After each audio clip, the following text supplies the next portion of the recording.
Well, Hurricane Kiko is still a Category 4 hurricane out in the eastern Pacific Ocean, but new weather model data is showing that it might actually move north of the island chain. Hey everybody, meteorologist Drew Davis alongside with you. We've got a no-hype forecast for you today when it comes to Hurricane Kiko and other activity across the continental United States. Let's actually get right into it. I want to show you some of the data out there. This is the National Hurricane Center's 11 a.m.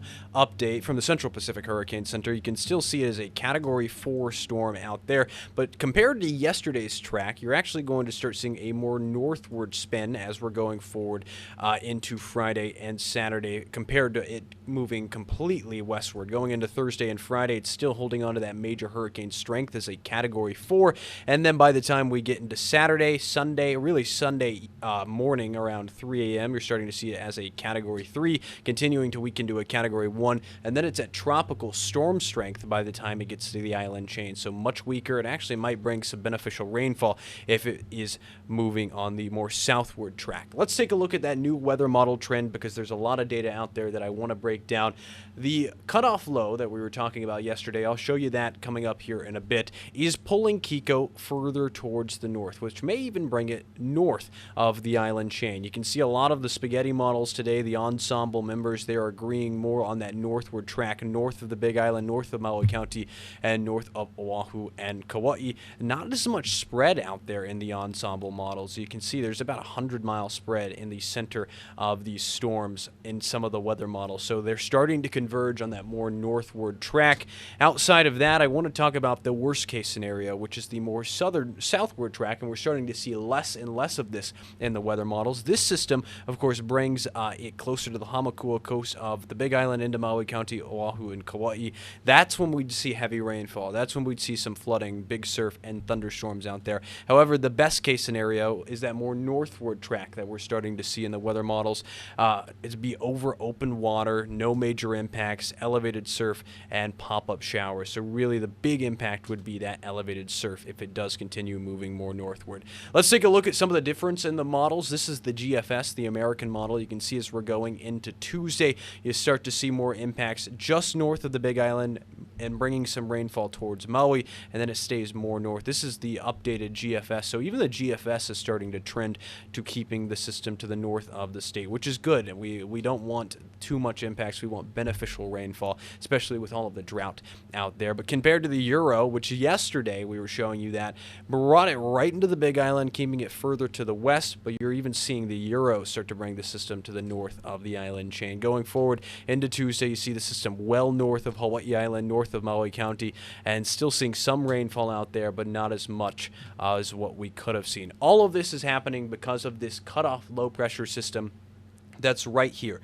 I want you to watch right here as we advance further in the graphics. This is showing you the pressure in the middle of the atmosphere, the orange being higher pressure right here, the purples, the light pinks right there, that's lower pressure. So you can see this lower pressure, that blue color right there, that's going to continue moving towards the south. This is a cutoff low. Kiko is also a low pressure system and is getting steered by the high pressure to its north. Of course, the low pressure wants to stay away from the high pressure and go to areas with lower pressure. Air just automatically moves from higher to low pressure, and you can see that continues to pull Kiko off towards the north. So we're going to continue to have to watch that pretty closely. Outside of that, we know Kiko is going to weaken going forward. Kiko right now is in pretty warm waters. It was just in water that out there has 82-degree temperatures. It's going to continue moving into water that has about 81-degree temperatures, but as it starts to move into the green and lighter turquoise color area, you're seeing water out there that's around 77, 78 degrees.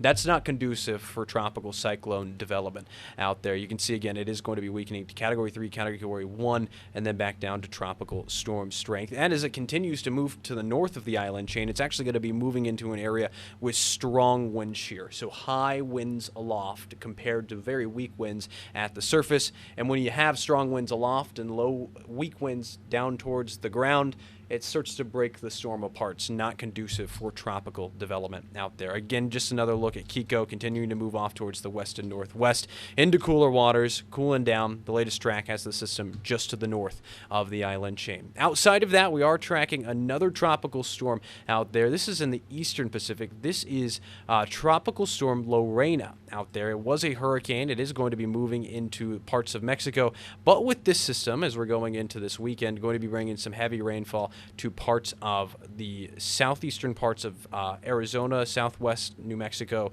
and also towards El Paso out there, bringing some heavy rainfall expected from that Pacific moisture. The big thing in the tropical development world is the next Atlantic storm. We've had a very quiet period since Aaron, a very strong Category 5 storm that developed kind of where this next storm is expected to develop and then recurved back out into the Atlantic Ocean.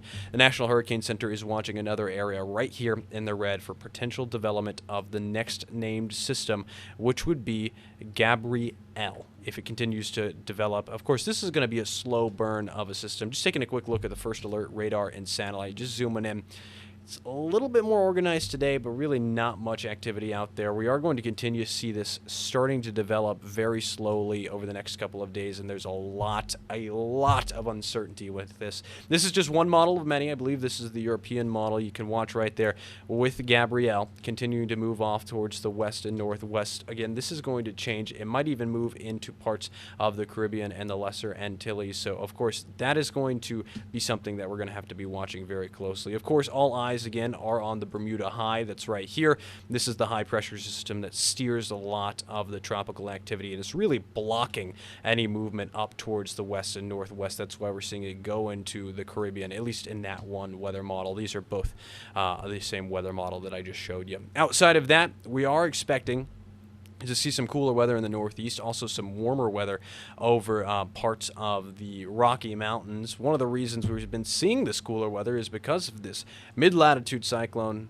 Goodness gracious, that is just textbook out there. You can see that is a low pressure system. You can very clearly see the counterclockwise rotation out there, and it's bringing this cooler air up from the north.